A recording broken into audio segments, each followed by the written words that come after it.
From a compilation of articles by Rabbi Michael-ben-Pesach, Portnaar. What does it mean?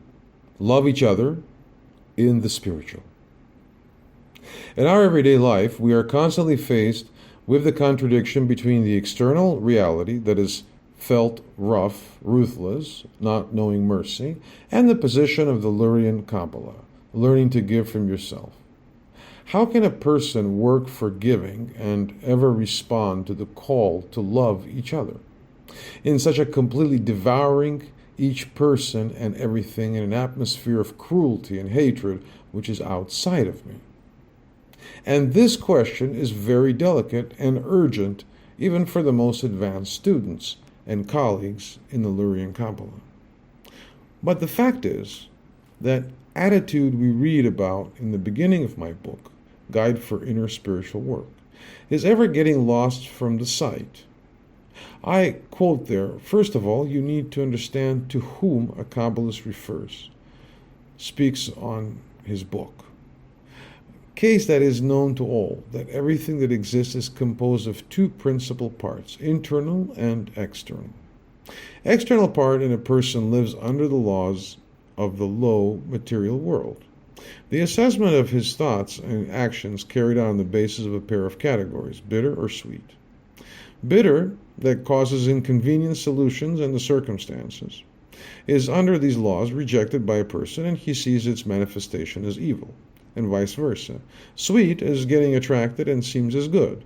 The laws of the inside part of a person, as intended by the one creative force, are based on the categories of truth or lie. And this pair of parameters defines all the motives and actions of the internal part of a person. So, a Kabbalist in his book always refers to the internal part of a person.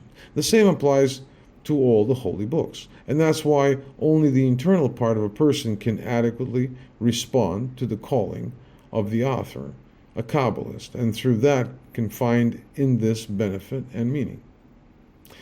This is all according to the law of conformity of properties. The internal, i.e. spiritual information, requires an appropriate receiver able to catch it.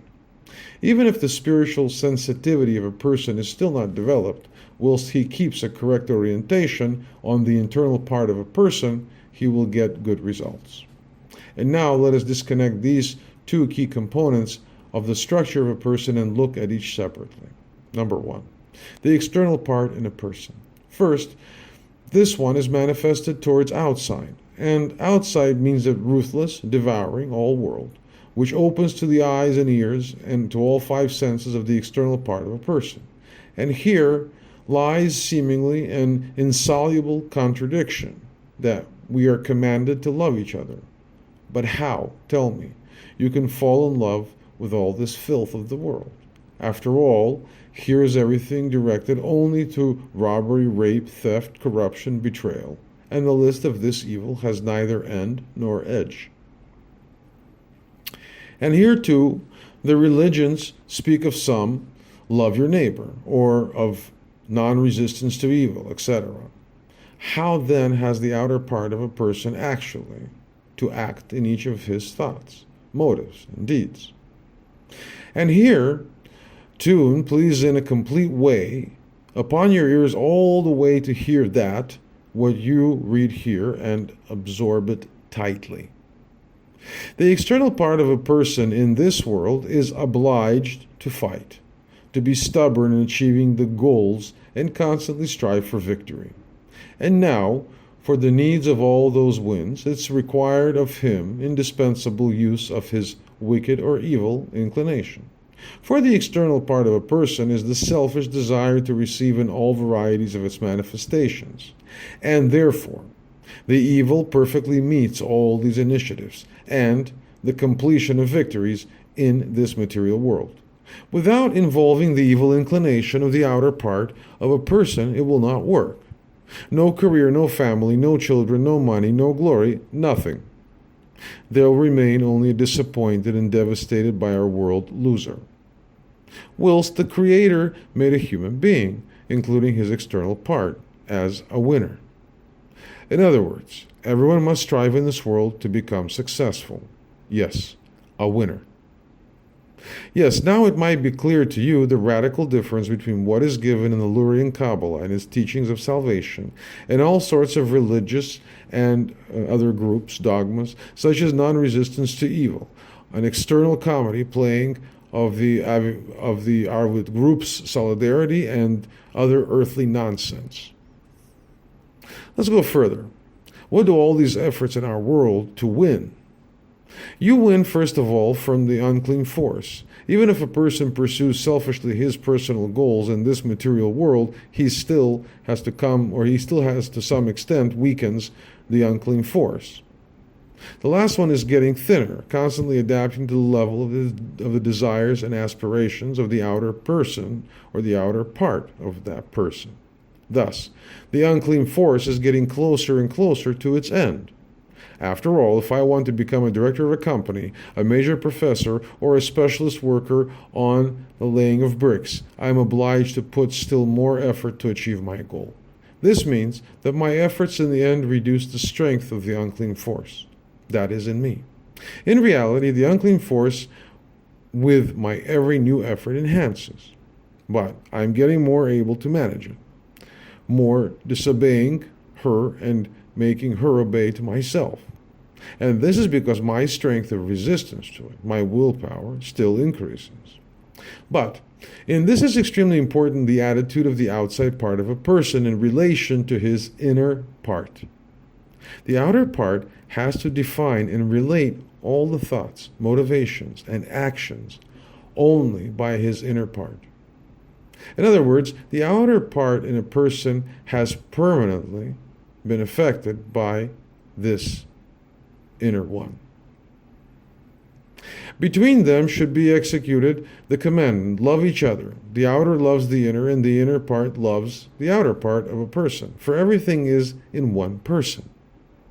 Only then his evil will become constructive, and that will be a creative struggle to achieve success and victory in this material world.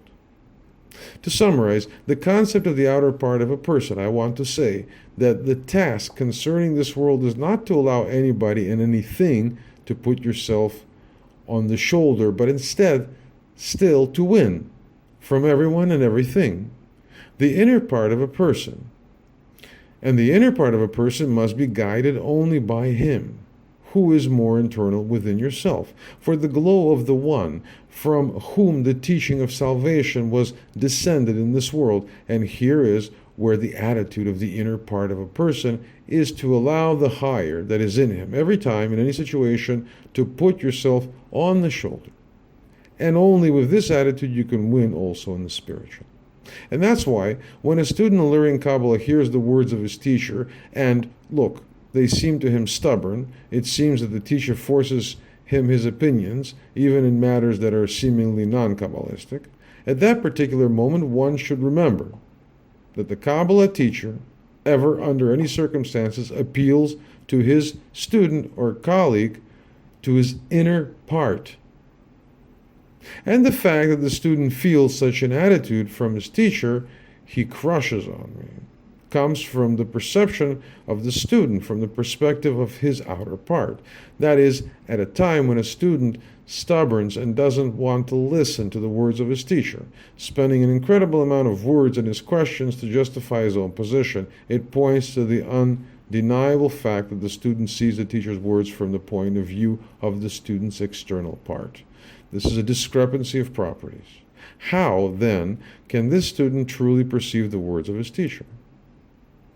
Here it should always be working on this is the key to success in the affairs of this world, as well as in the spiritual advancement. Conversely, you can study the Lurian Kabbalah all you like, but if this one aspect that I brought here you will not accept with all your heart and soul, then this study of the Kabbalah will give you nothing, and you will stay only a loser. The prophet, in fact, tells us clearly, I have overcome the world. He did not say, I have overcome this world, or I have overcome the world to come, the spiritual one. No. But he said explicitly, I have overcome the world, that is, the integrity of the universe, which consists of two components, this world and the spiritual world. And these two general components of the concept, the world, are represented within one person, by his own two components, the outer and inner parts, and they must love each other.